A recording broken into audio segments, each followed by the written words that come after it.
Hi, my name's Chris and welcome back to my small shop. Today I want to show you a very simple project to radically improve your dust collection even if you have a small shop. Using a very cheap Cyclone separator, Shop Vac, and this shop-made bin that holds about 24 gallons of dust.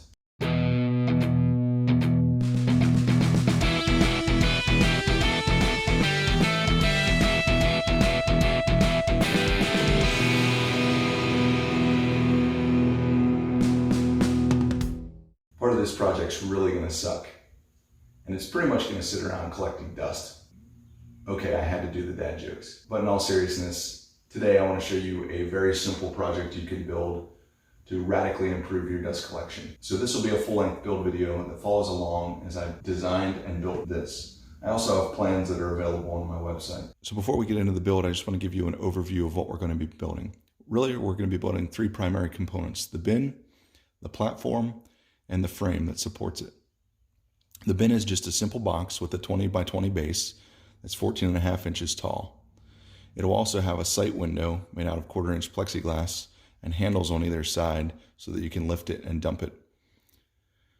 The bin glides on 4 roller ball bearings and secures to the platform with these box latches.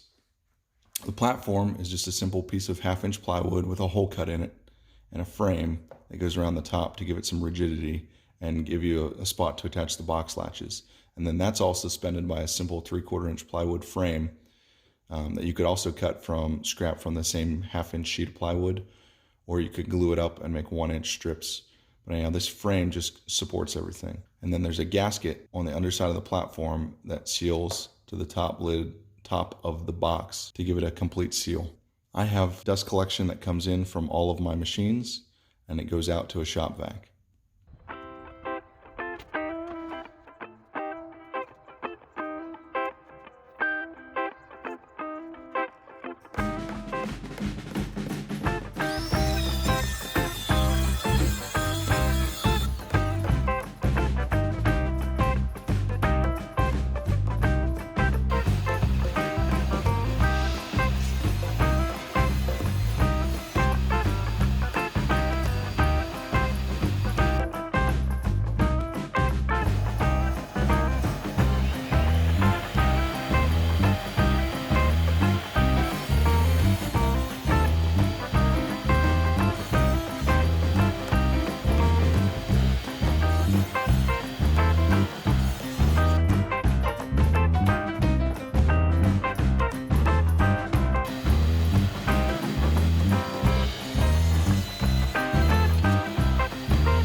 Full of dust.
dust. No. Okay, we're gonna put it back in. It works, boys. Don't pinch. Okay, good job. Give me 5. No. Give me 5, Ben. So here you can see a side-by-side comparison of the new bin's volume compared to the 5-gallon bucket I had been using. It's also a great advantage to have this window here. So once it fills up, I'm not back siphoning fine dust through my shop vac and clogging up my filter. This allows my shop vac to perform at its highest efficiency that it possibly can, and it prevents running extra dust through the filter. Here you can tell how full the bin is. This window does cloud up due to static during operation, but you can always tell the actual dust level where it presses up against the glass. So thanks again for watching. I hope this inspired you to do whatever you can to improve the dust collection in your shop. And I don't want to discourage you, if you have a small shop like I do, from doing something to collect dust at the source. It's extremely important and can help you save you a lot of time with cleanup. Thanks for watching, and if you found some value in this video, don't forget to hit the thumbs up. It helps this video do a little bit better. See you next time.